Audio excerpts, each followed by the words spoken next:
Bastos. Yung lipstick ko, ibigay mo na. Bilisan mo! Bilisan mo! Bilisan mo! Oo! Yan na, tapos na. Bilisan mo.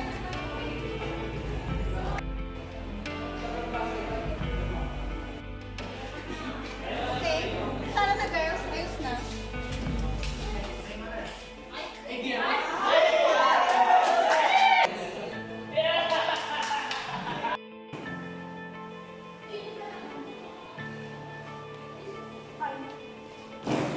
Ano bang kailangan mo?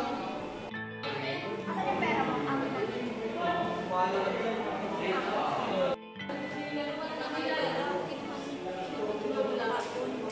Basta, yung pera na. Kasi, kung may bag na, hindi ako naghawak ng ganyang bag. Manong, sakit mo na. Nagkano ba?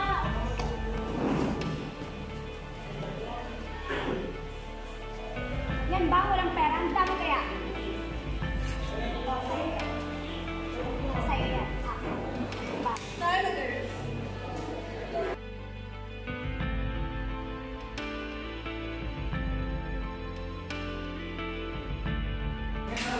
Guys, nakita nyo na ba to? Ano yun? Wait, send ko sa GC. Okay, sige.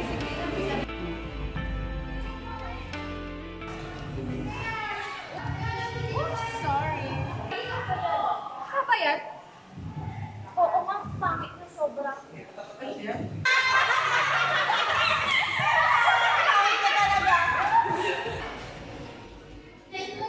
Hindi kasi tumitingin sa dinadaanan.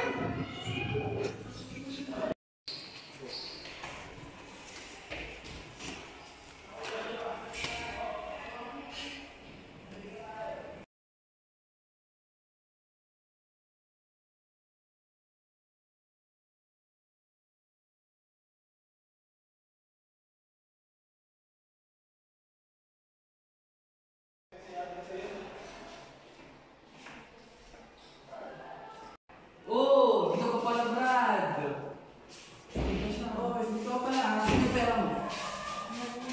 Hindi gagawa niyo. Labas mo. Kinaya lahat ng pera mo. Dami ka pa ng pera. Actually, pagkakita ka na babakay. Ito, pera mo, paghatihan na lang natin. Tara na. Sandali. Salamat. Salamat.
napansin ko, nabubuli ka rin sa school natin, nagaya ko. Kasi mo pala na nabubuli ako.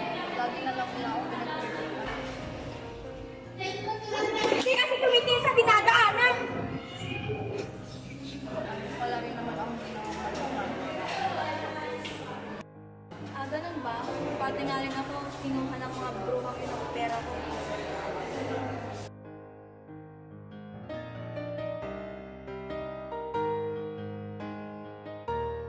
Well, magkakilala naman tayo. Pwede naman tayo magkakaibigan. Oo, sige ba? At saka kailangan natin makipaglaban natin ng mga kaibigan. Hindi na tayo pwede api-apihin yun kasi hindi na tayo tulad ng dati. Well,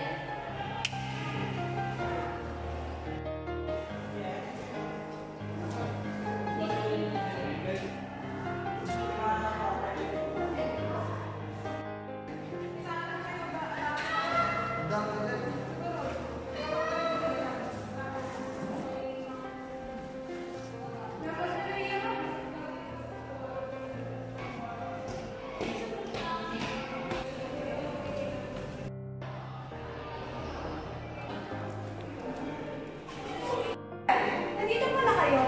Kanina ko pa kayo nahanap. Nasaan yung pera mo? Bigay mo sa akin. Kailangan yung kaibigan namin ngayon. Now na. Bakit lagi mo lang shut up! Siya kawakan, loser! Wala kayo hapatan mo yung pera niya. Nasaan ka na? So, lumalaban na kayo ngayon. Kayo, wala ka na ng malaki ha? Dahil kalimit lang kayo. Bakit ba? Kayong dalawa. Wala na lang kami ginagawa ko sa inyo ah.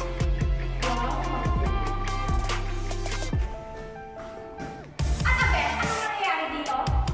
Ba't mo siya tinuturo? Ha? Wala kang karapatan na gawin niya sa mga kaibigan ko. Tsaka ang chick, tsaka mag-iiya ka! Mag-iingat ka! Mag-iingat ka! Magkikita rin tayo sa mga kagat. May karapatan kami, huwag mo kaming gano'n. Huwag mo akong tinuturo dyan. Hindi pa tayo tapos ha? Tayong dalawa! Mag-visit kayo. Makikita rin tayo! Mga loser! I think guys, we need to stop. Kaya nga, tigil na natin. Kailangan natin itigil to guys kasi marunong na silang lumaban. Kaysa naman baka ipag-guidance na tayo, baka na sila malaban sa atin. At tayo pa ang mas napapahiya. Parang sa mga problema natin sa bahay, parang naghanap lang tayo ng mga tao pagbubuntuhan ng galit natin. Kaya nga, makakonsensya na din ako eh. At wala namang masama kung magiging kaibigan natin sila. Oo nga eh, mababait naman sila. Kaya guys, mag-sorry na lang tayo sa kanila. Tara. Basta yung ginawa natin, kailangan natin pagtanggol yung sarili natin. Kaya huwag ka na umiyak. Oo, tama lang yun. Para hindi na nila tayo sasaktan pa. Dahil dyan, high five pa. High five.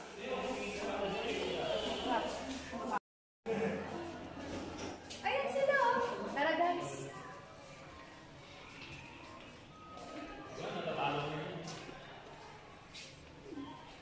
Nandiyan na naman sila o baka susubulin na naman tayo. Be ready guys ah. Wait lang! Ako muna kayo. Hindi kami pumunta dito para makipag-away. Pumunta kami dito para mag-sorry. Sorry sa lahat ng mga ginawa namin sa inyo, sa mga pambubuli namin. Ginawa namin sa inyo. Alam ko, baka hindi nyo i-accept yung sorry namin and gusto namin kayo maging kaibigan. Okay lang yun. Basta huwag nyo nang Mababae naman pala kayo, so pwede naman kayo namin. So, we're friends now.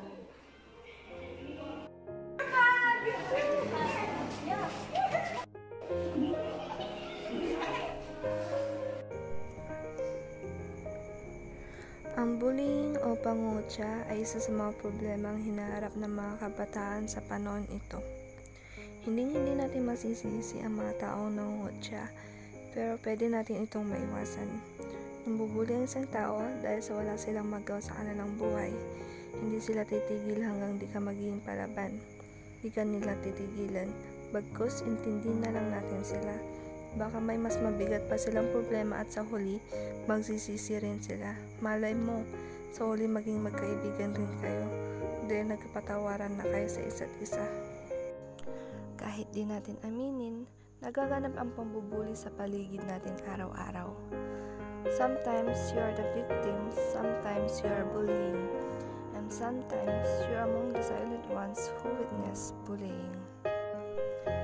Bullying is a serious matter. It affects not only your physical and mental health, but also your overall disposition.